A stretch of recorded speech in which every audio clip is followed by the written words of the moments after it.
We got a old school style build going on.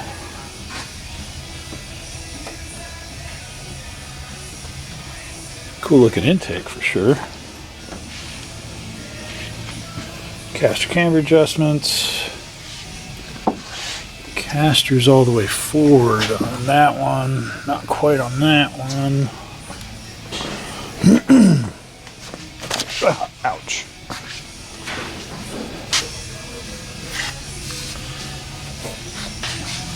Gear jammer. Nice. It's got 3 pedals. Let me get this thing racked up and get it moving. I bet it does drive. Not great. So we're towed out a full degree. Caster's even, but it's low. Sorry, camber's dead even. And I'd actually like to see more camber than that. I wonder if the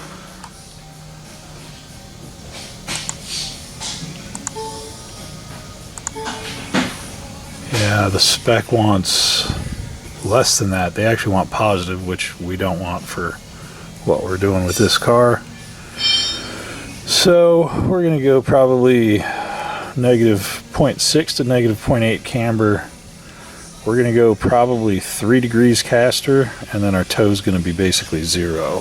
This is a street driven car, old school style build. Actually, pretty nice car. It looks pretty solid from what I've seen so far. We'll get under it here in a minute.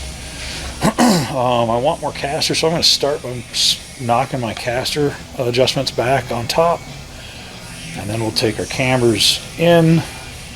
We'll resweep a camber, we'll set our basic tow, we'll recomp the car, double check our measurements, and then we'll go from there.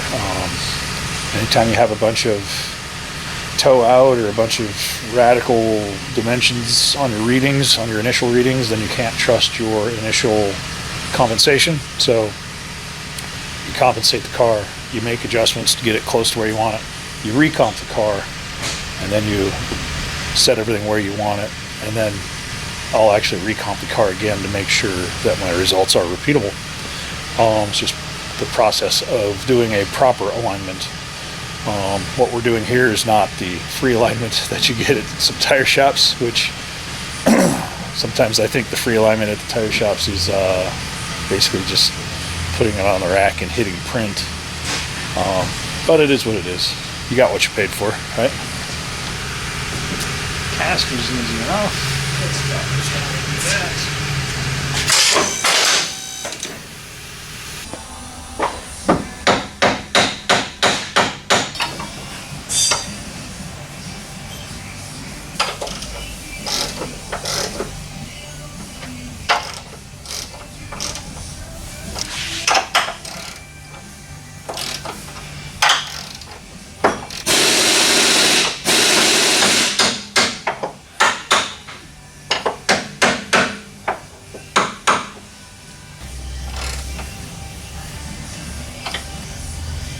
Shake this car down, make sure we don't have any loose components.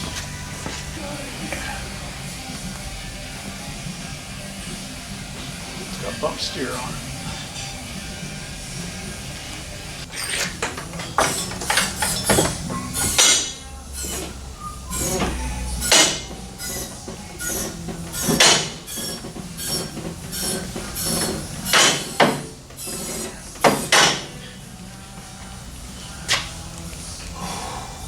That's a lot. Tow in 6 degrees on it. We need to take some bump steer out of this thing.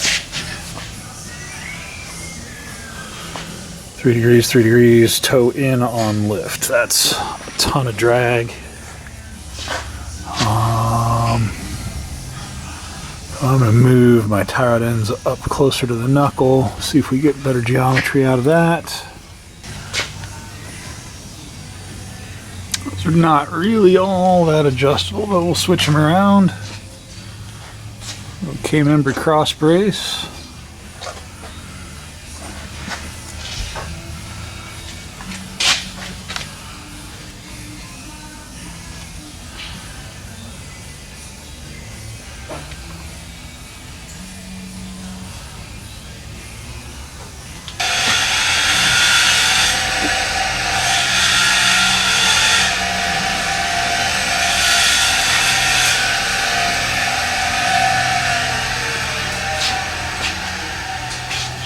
Non-adjustable rear suspension, but they are stiff arms.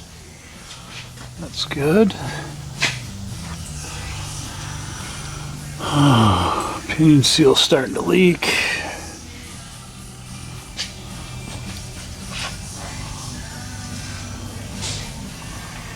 Could use a fuel filter.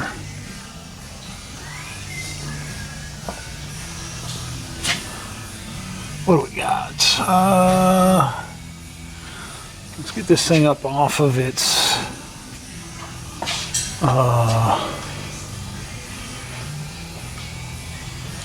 let's get this thing up off of the tires and see if we have any loose components. And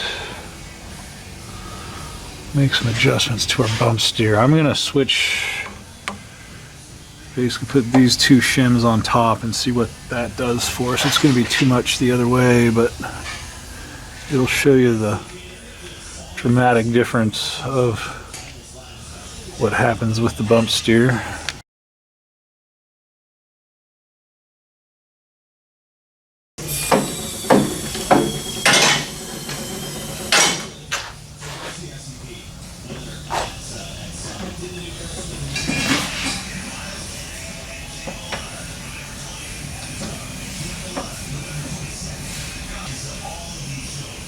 Almost 7 degrees towed in on full lift, on full drop. Let's see if we can make an improvement on that, shall we?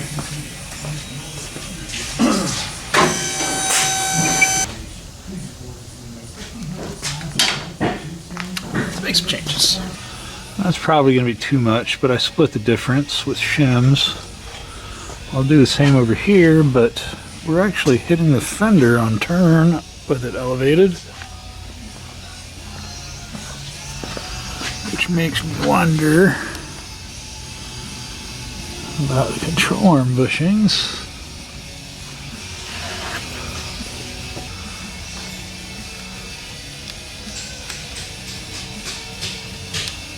They don't look bad. That's weird. It might just be we put it on.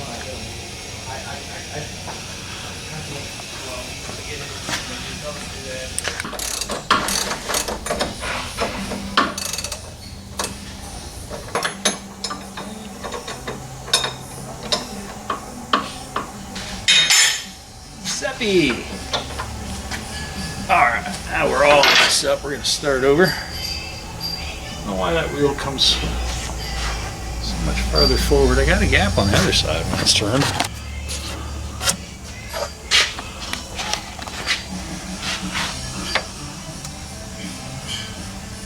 Hits on that side. That's kind of weird.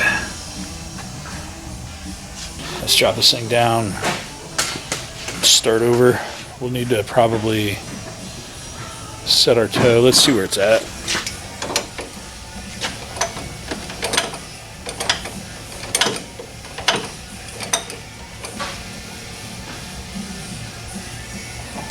Try that.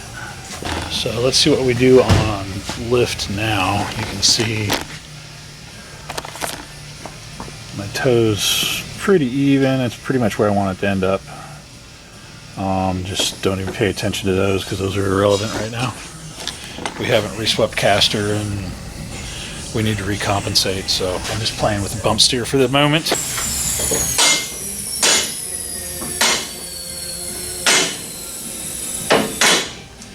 I could go even higher.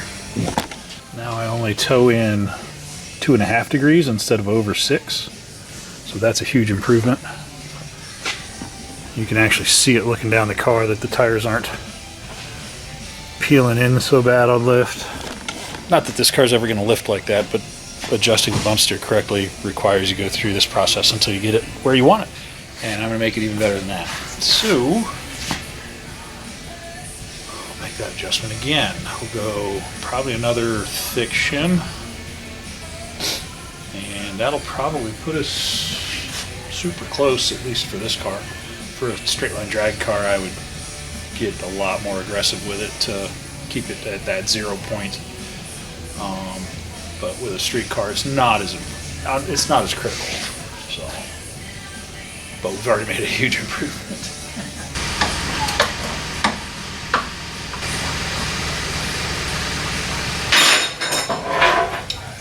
lock these down. Adjust our toe one more time, and we'll see what our toe in on lift is now. Should be pretty close.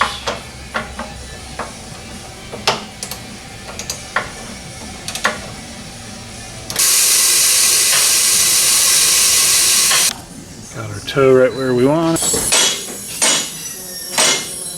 Oh, that's perfect. That's about as good as you can make it. Now, I do want to have a little bit of toe in on lift, so I'm going to put a little bit of shim back into that to bring my tie rod end back down a hair. But that's for a race car, I would leave it just like that. A little toe in on lift helps with stability, so. But that is perfect. I won't even have to sell him shims. I should be able to do it with his shims that came off. Bump steer's adjusted. I'm up to 2.1 and 2.3 on caster now, and I can feel in the steering wheel that it'll return itself now. So I really like that. Might try and get 2.5 out of it, which is way more than what the factory specified for this car, but we want it to handle well. I definitely need to make some adjustments to my camber. You can see we're within 0.2. We're within 1/10, but I want more negative camber. I'd like to see this at like -6, which -3 is already borderline for what they want in specification. But if we can be 0.5, 0.6 negative, that's what we're looking for. I'll go ahead and bump my caster up a hair more, resweep my caster to verify if I'm 2.3 to 2.5. That'll be nice. I mean, when you're talking about 1/10 of a degree, you're kind of splitting hairs, but that's what I do here. So. Resweep caster one more time.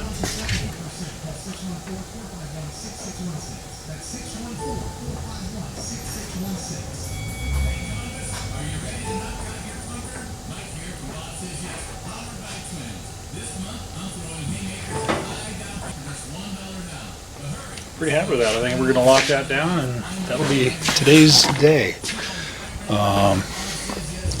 Couple hours worth of work. My toe's right where I want it. Caster's 2.4 degrees caster. -0.9, -0.8, within 1/10 side to side, which is better than most alignments, even straight from the factory. So that should handle really well. Should give excellent street performance, excellent handling, good steering wheel return, good stability at high speed. If we were doing a just straight line drag car